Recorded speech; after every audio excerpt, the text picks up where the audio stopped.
Ang Camarines Sur ay ang pinakamalaking probinsya na nasasakupan ng Bicol Region. Kilala ang probinsya sa mga lumang simbahan, particularly Our Lady of Peña Francia na matatagpuan sa Naga, Lake Buhi, Mount Isarog at Mount Asug. Magagandang beaches ng Sagnay, Sabang, Karamuan at ang Pasakaw na tinaguri ang summer capital ng Camarines Sur. Ang kwento po natin ngayon ay nangyari sa Camarines Sur. Ito ay ang masakit na naging kamatayan ng Ateneo de Naga University student na si Irish May Payonga noon lamang nakaraang taon. Bago ko po simulan ang ating story, sa mga bago po sa channel ko, please hit the subscribe button at pakipindot na rin po ang ating notification bell para ma-notify kayo sa mga bago nating upload na videos. October 31, 2022 ay nakatanggap ng report ang Camarines Sur Provincial Police Office tungkol sa natagpuang katawan ng walang buhay ng babae sa isang bakanting lote sa loob ng private subdivision. Ayon sa report, isang 8 years old at 12 years old na bata ang nakadiskubre sa katawan sa Jeremiah Street, Central Park Subdivision sa Barangay Cadlan sa Pili, Camarines Sur. Ang biktima ay kinilalang si Irish May Payonga na 12th grader student ng Ateneo de Naga University. Residente ito ng Barangay Marupit, Bayan ng Kamaligan, Camarines Sur. Ang kanyang remains ay verify ng kanyang ina. Ayon dito, ay 3 araw na nawawala ang anak at talaga namang kinabahan siya nang malaman na may babae na natagpo ang patay sa Cadlan. At lalo pa nga siyang kinutuban nang makita ang suot na relo na katulad ng relo ng anak na si Irish. Kaya naman ay agad-agad niyang tinungo ang lugar at doon nga ay nakita niya ang kalunos-lunos na sinapit ng anak na ilang araw na nilang hinahanap. Hapon, kasi yung nabalita na may nakita daw na bangkay, grabe yung kaba ko. Sabi ko, gusto kong makitang itsura kung sino yung baka hindi naman yung anak ko. Tapos nung nakita ko yung kami, oh my God, yung anak ko yun kasi yung relo niya. Ayun, hinala ko yung anak ko eh. Di na ako pakali. Sabi ko, pwede pong magpahati. Gusto kong makita. Agad na nagsagawa ang Camarines Sur Provincial Police Office ng Special Task Force na tututok sa kaso ni Irish May. Sa kanilang ginawang investigasyon ay napag-alaman nila na huling nakitang buhay ang biktima noong October 28, 2022 nang magpaalam ito sa ina para umattend ng Church Tabernacle Revival Night ng Church of God World Missions Southern Luzon Region na gaganapin sa Capital Convention Center sa Barangay Cadlan, Bayan ng Pili sa Camarines Sur. Ayon sa ina ni Irish, ay hindi niya ito pinayagan na dumalo dahil nga sa hindi magandang panahon na dala ng bagyong Paeng, pero nagpatuloy pa din ang anak. Ayon sa report, ay hindi familiar si Irish sa lugar na pupuntahan at sinusunod lamang nito ang instructions mula sa churchmate kung papaano makakarating sa venue.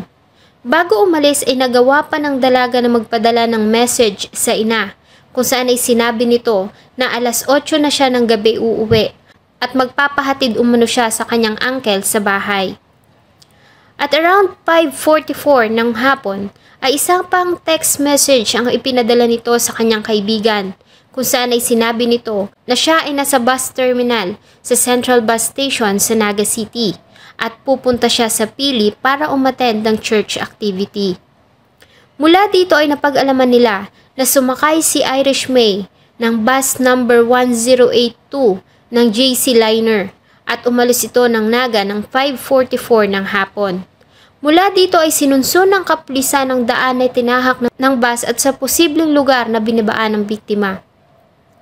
Kung saan ay naghanap sila ng mga CCTV sa area at dito ay nagawa nilang makakuha ng footages kung saan ay nahagip nito si Irish na sumakay sa isang pedicab. Napansin din nila na hindi ito mag-isang sumakay sa isang pedicab, may kasama itong isang balut vendor. Nagsimula silang magtanong-tanong sa lugar hanggang sa makita nila ang pakay. Nagawa kasi nilang makausap ang balut vendor na nakitang kasama ni Irish na sumakay sa pedicab ng gabi ng October 28 At dito ay positibo nitong kinilala ang biktima. Ito din ang nagturo sa mga pulis sa driver ng pedicab na kanilang sinakyan. Agad na nagsagawa ng follow-up operation ng mga pulis. At dito nga ay nadakip nila ang persons of interest at driver ng pedicab, ang 18 years old na si Raymart Villeza. At sa kanilang pagkagulat ay ito na mismo ang umamin sa kanyang ginawang kasalanan. Sa harap ng isang legal counsel mula sa Public Attorney's Office ay nagbigay ito ng kanyang extrajudicial confession o sinumpaang salaysay. Ayon sa kanya, ay lasing siya at nakainom nang gawin niya ang krimen. Unang bumaba ang balut vendor at naiwan si Irish, kung saan ay idinaan niya ito sa madilim na bahagi sa loob ng subdivision. Nang mapatapat sa isang bakanting lote, ay dito niya na ito hinila papunta sa mas masukal na bahagi ng area. Nagsisigaw ito kaya naman ay sinakal niya ito hanggang sa mawalan ito ng malay.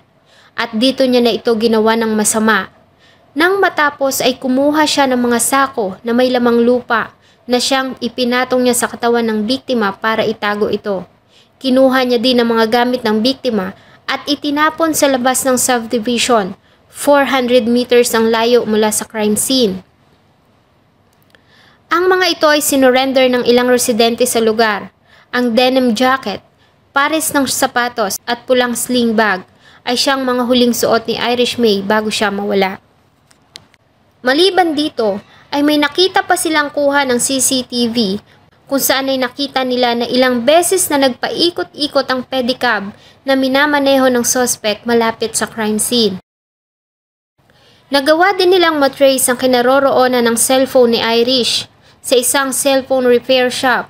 Ayon sa repairman, ay positibo nitong kinilala si Raymart Villeza na nagdala sa kanya ng cellphone para ito ipa-reformat. Sa lumabas na autopsy report na isinagawa ng Crime Laboratory ng Camarines Sur Provincial Police ay positibo nilang kinumpirma na ang biktima ay nakaranas ng panggagahasa. Sa lahat ng mga nakalap na ebidensya at sa ginawang extrajudicial confession ng suspect ay formal na nila itong sinampahan ng kasong robbery at rape with homicide. Mariin namang tinuligsa ng pamunuan ng Ateneo de Naga University ang nangyari kay Irish May. Nagpasalamat naman ang pamilya ng dalaga sa mabilis na ginawang pagkilos ng kapulisan ng Camarines Sur at sa ginawa nitong pagkakahuli sa suspect. Sa ngayon ay kasalukuyang isinasagawa ang pagdinig ng kaso sa hukuman ng Camarines Sur.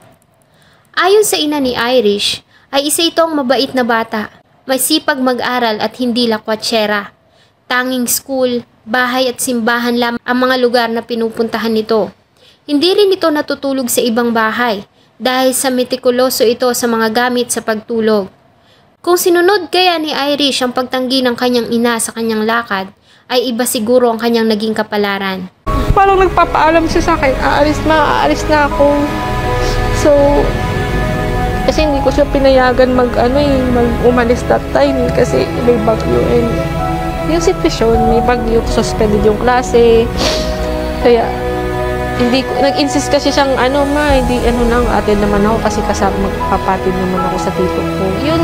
Lagi nating isa sa alang-alang ang payo ng ating mga magulang dahil wala silang ibang nanaisin kundi ang ating kaligtasan. Walang magulang ang magnanais na mapahamak ang kanyang anak. Sana po ay nagustuhan nyo ang isa na namang kwento na akin pong ibinahagi. Marami pong salamat sa patuloy na pagtangkilik ng akin pong mga videos. Huwag niyo pong kalimutang mag-iwan ng inyong saloobin at suggestion sa atin pong comment section. Thank you so much po and see you in my next video.